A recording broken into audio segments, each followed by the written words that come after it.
৮০তম জাতিসংঘ সাধারণ পরিষদ অধিবেশনে আজ ট্রাম্পের সংবর্ধনা ও উচ্চ পর্যায়ের বৈঠকে অংশ নিয়েছেন প্রধান উপদেষ্টা সহ দেশের কয়েকজন শীর্ষ রাজনীতিবিদ। নিউ ইয়র্কে আছেন মাহমুদ রাকিব, সরাসরি যুক্ত হচ্ছে তার সঙ্গে। আর রাকিব, টেকসই উন্নয়ন লক্ষ্যমাত্রা অর্থায়নে প্রতিশ্রুতি বাস্তবায়নে বিশ্ব নেতারা কি বলছেন, এবং আজকে ডক্টর মোহাম্মদ ইউনূসের আর কোনো কর্মসূচি রয়েছে কিনা?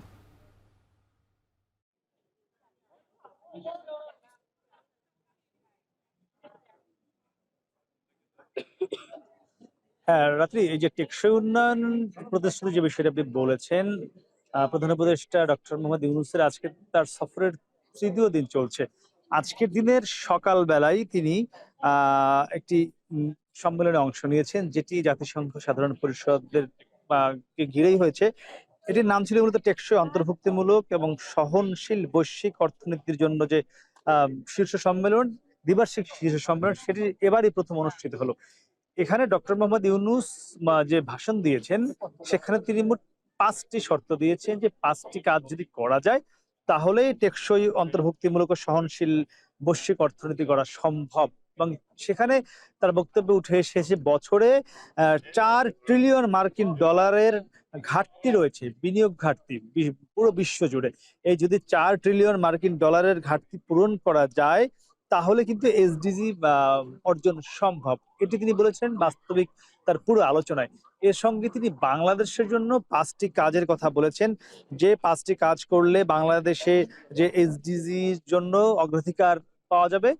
সেখানে তিনি যেমন একটি বিষয় বলেছেন, প্রথমে বলেছেন বাংলাদেশের রোহিঙ্গার কথা, যে বাংলাদেশে যে ১৩ লাখ রোহিঙ্গা শরণার্থী আশ্রয় দিয়েছে, তাদের জন্য জলবায়ু বিপর্যয় এবং অর্থনৈতিক স্থবিরতার যে মুখোমুখি হয়েছে, এখানেই বৈশ্বিক সহায়তা, অর্থাৎ ১৩ লাখ রোহিঙ্গার যদি বসবাসের জন্য বৈশ্বিক সহায়তা বাড়ানো যায় তাহলে সেটি বাংলাদেশের জন্য সহজ হবে, বাংলাদেশের আগামীতে এগিয়ে যাওয়া সহজ হবে। এর পাশাপাশি তিনি উদ্ভাবনী অর্থায়ন ও সামাজিক ব্যবসাকে উৎসাহ দিয়েছেন তার বক্তব্যে। আমি যেটি বলছিলাম মোট ৫টি। আর তৃতীয়ত তিনি স্বচ্ছতা ও অবৈধ অর্থের গতিরোধ এবং নাগরিক অংশগ্রহণ নিশ্চিত করার কথাটি বলেছেন। চতুর্থত তিনি যে বিশ্বের বিভিন্ন যে ঝুঁকিপূর্ণ বিনিয়োগ রয়েছে সেগুলো বরং কমিয়ে সহনশীল আবাসন, জলবায়ু, স্মার্ট কৃষি, এই কথাগুলো বলেছেন। তো তার আজকের যেখানে অন্তর্ভুক্তিমূলক এবং এই যে বৈশ্বিক এসডিজি নিয়ে যে একটি বৈঠক হয়েছে, সম্মেলন হয়েছে, এবং এটা কিন্তু প্রথমবারের মতো। সেখানে তিনি মূলত ৫টি বিষয়কে গুরুত্ব দিয়ে বক্তব্য দিয়েছেন।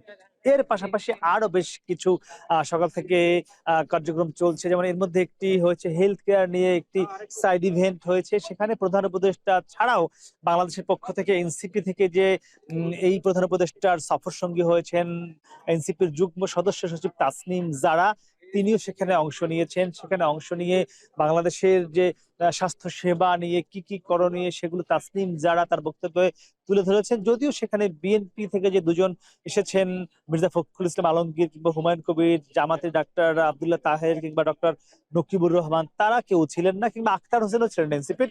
শুধুমাত্র তাসনিম যারা ছিলেন। সম্ভবত হেলথ কেয়ারের বিষয়ে যেহেতু তাসনিম যারা নিজে একজন পেশাগত দিক দিয়ে চিকিৎসক, এ কারণে তিনি সেখানে অংশ নিয়েছেন।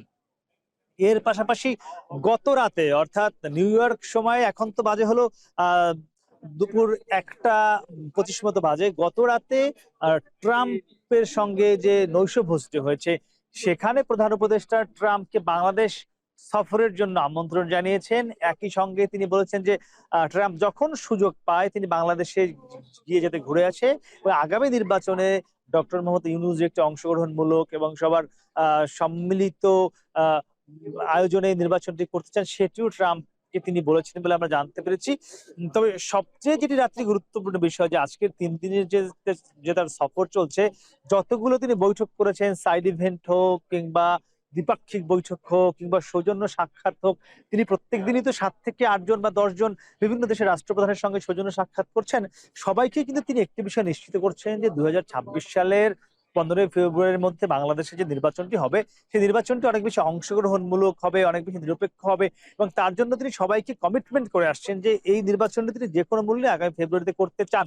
এবং তার জন্যই তিনি এবার তার সফর সঙ্গীতে এই মুহূর্তে বাংলাদেশের ৩টি প্রধান রাজনৈতিক দলের ৬ জন শীর্ষ নেতৃত্বকে নিয়ে এসেছেন, সেটিও তিনি কিন্তু তাদের কাছে তুলে ধরছেন।